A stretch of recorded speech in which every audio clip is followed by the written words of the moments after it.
અસત્ય ઉપર સત્યના વિજયનો ઉત્સવ એટલે વિજયાદશમી પર્વ.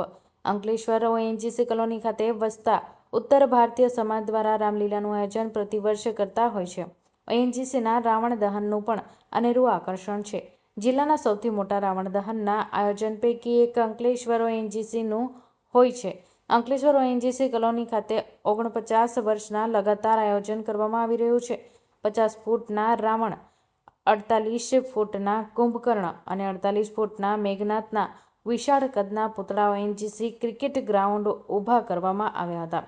સુરક્ષા વ્યવસ્થા સાથે હજારોની સંખ્યામાં રાવણ દહન કાર્યક્રમ નિહાળવા લોકો ઉમટી પડ્યા હતા. રામલીલા સમિતિ દ્વારા રામલીલા ઓડિટોરિયમ ખાતે ચાલી રહેલા રામલીલાના કલાકારો દ્વારા રામ રાવણ યુદ્ધના અંતિમ દ્રશ્ય ગ્રાઉન્ડ ઉપર રજૂ કર્યો હતો, જ્યાં રાવણ અને રામના ભીષણ યુદ્ધ બાદ જ રામ દ્વારા રાવણના વધ સાથે જ રામ અને એસેટ મેનેજર જે.એન.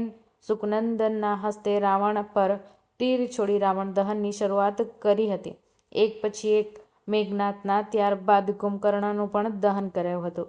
ત્યારે એસેટ મેનેજર જે.એન. સુકનંદના દ્વારા અસત્ય ઉપર સત્યનો વિજય રૂપી આ કાર્યક્રમ અનુલક્ષીને સંદેશ પાઠવી સૌને શુભકામનાઓ પાઠવી હતી. જે બાદ નાસિકના કલાકારો દ્વારા ભવ્ય આતિશબાજી યોજી હતી, જે નિહાળીને હજારો મેદાનની એ આશ્ચર્યચકિત બની હતી. नमस्कार।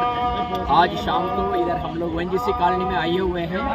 ये रावण दहन का रामलीला के एक फाइनल एपिसोड को हमको कंक्लूड करने के लिए हम लोग 10 दिन से बहुत ही अच्छी तरह से ये सेलिब्रेशन कर रहे हैं। नवरात्रि, दुर्गा पूजा एंड रामलीला फंक्शन कर रहे हैं।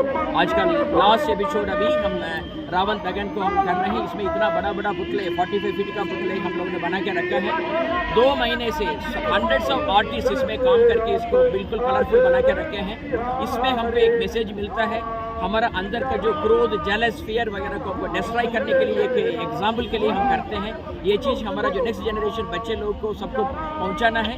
ये इसी तरह से हमारा ओएनजीसी ने लास्ट 49 ईयर से ये प्रोग्राम करता है। ये 49th ईयर का प्रोग्राम है। आप लोग सब आए हैं, बहुत धन्यवाद।